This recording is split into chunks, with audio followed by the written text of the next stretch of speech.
नमस्कार दोस्तों, सनातन लॉजिक में आपका स्वागत है।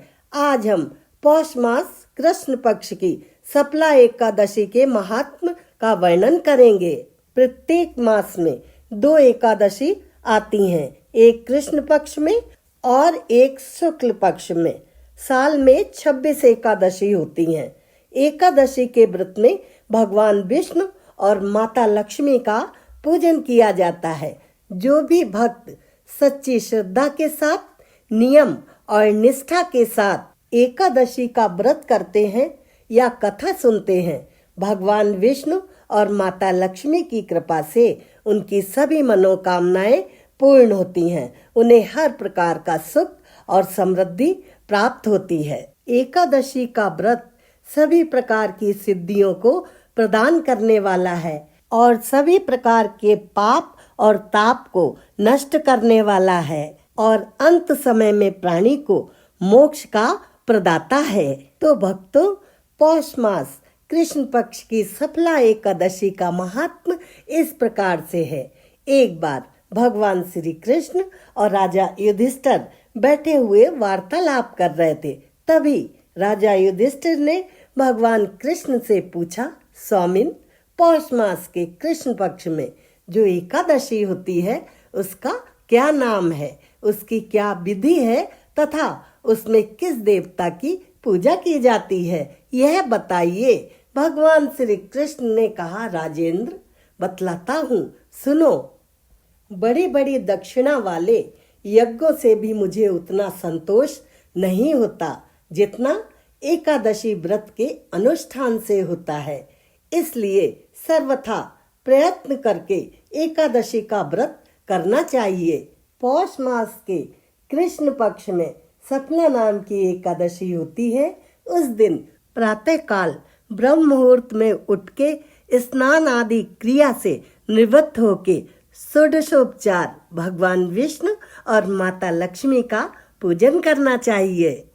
एकादशी कल्याण करने वाली होती है, अतः इसका व्रत अवश्य करना चाहिए। जैसे नागों में शेषनाग, पक्षियों में गरुड़, देवताओं में श्री विष्णु तथा मनुष्यों में ब्राह्मण श्रेष्ठ है, उसी प्रकार संपूर्ण व्रतों में एकादशी तिथि का व्रत श्रेष्ठ है। राजन, सफला एकादशी को विष्णु भगवान के नाम मंत्रों का उच्चारण करके फलों के द्वारा श्री हरि का पूजन करें। नारियल के फल, सुपारी, बिजौरा, नींबू, जमीरा, अनार, सुंदर आंवला, लौंग, बेर तथा विशेषता आम के फलों से देव देवेश्वर श्री हरि की पूजा करनी चाहिए। इसी प्रकार धूप दीप से भी भगवान की अर्चना करें। सफला एकादशी को विशेष रूप से दीप दान करने का विधान है। रात को वैष्णव पुरुषों के साथ जागरण करना चाहिए। जागरण करने वाले को जिस फल की प्राप्ति होती है वह हजारों वर्ष तपस्या करने वालों को भी नहीं मिलता। नृप श्रेष्ठ, अब सफला एकादशी की शुभ कारिणी कथा सुनो। चंपावती नाम से विख्यात एक पुरी है जो कभी राजा महिष्मत की राजधानी थी। राजर्षि महिष्मत के 5 पुत्र थे।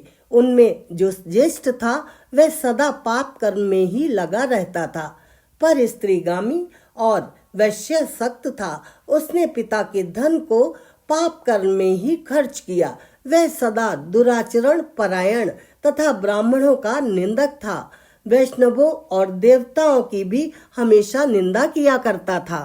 अपने पुत्र को ऐसा पापाचारी देखकर राजा महिष्मत ने राजकुमारों में से उसका नाम लुम्भक रख दिया। फिर पिता और भाइयों ने मिलकर उसे राज्य से बाहर निकाल दिया। लुम्भक उस नगर से निकलकर गहन वन में चला गया।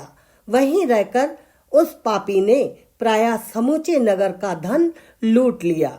एक दिन जब वह चोरी करने के लिए नगर में आया तो रात में पहरा देने वाले सिपाहियों ने उसे पकड़ लिया, किंतु जब उसने अपने को राजा महिष्मत का पुत्र बतलाया तो सिपाहियों ने उसे छोड़ दिया। फिर वह पापी वन में लौट आया और प्रतिदिन मांस तथा वृक्षों के फल खाकर जीवन निर्वाह करने लगा। उस दुष्ट का विश्राम स्थल पीपल वृक्ष के निकट था। वहां बहुत वर्षों का पुराना पीपल का वृक्ष था। उस वन में वह वृक्ष एक महान देवता माना जाता था। पाप बुद्धि लुम्बक वहीं निवास करता था। बहुत दिनों के पश्चात एक दिन किसी संचित पुण्य के प्रभाव से उसके द्वारा एकादशी के व्रत का पालन हो गया। पौष मास में कृष्ण पक्ष की दशमी के दिन पापिष्ट लुम्बक ने वृक्षों के फल खाए और वस्त्रहीन होने के कारण रात भर जाड़े का कष्ट भोगता रहा। उस समय ना तो उसे नींद आई और ना आराम ही मिला। वह निष्प्राण सा हो गया।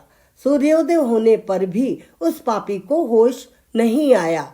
सफला एकादशी के दिन भी लुम्बक बेहोश पड़ा रहा। दोपहर होने पर उसे चेतना प्राप्त हुई। फिर उधर उधर दृष्टि डालकर वह आसन से उठा और लंगड़े की तरह चलता हुआ लड़खड़ाता हुआ वन के भीतर चला गया। वह भूख से दुर्बल और पीड़ित हो रहा था। राजन, उस समय लुम्बक बहुत से फल लेकर ज्यों ही विश्राम स्थान पर लौटा तो ही सूर्यदेव अस्त हो गए। तब उसने वृक्ष की जड़ में बहुत से फल निवेदन करते हुए कहा, इन फलों से लक्ष्मीपति भगवान विष्णु संतुष्ट हों। यह कहकर लुम्बक ने रात भर नींद नहीं ली। इस प्रकार अनायास ही उसने इस व्रत का पालन कर लिया। उस समय सहसा आकाशवाणी हुई, राजकुमार, तुम सफला एकादशी के प्रसाद से राज्य और पुत्र प्राप्त करोगे। बहुत अच्छा कहकर उसने वह वरदान स्वीकार किया। इसके बाद उसका रूप दिव्य हो गया। तब से उसकी उत्तम बुद्धि भगवान विष्णु के भजन में लग गई। दिव्य आभूषणों की शोभा से संपन्न होकर उसने अकंटक राज्य प्राप्त किया और 15 वर्षों तक वह उसका संचालन करता रहा।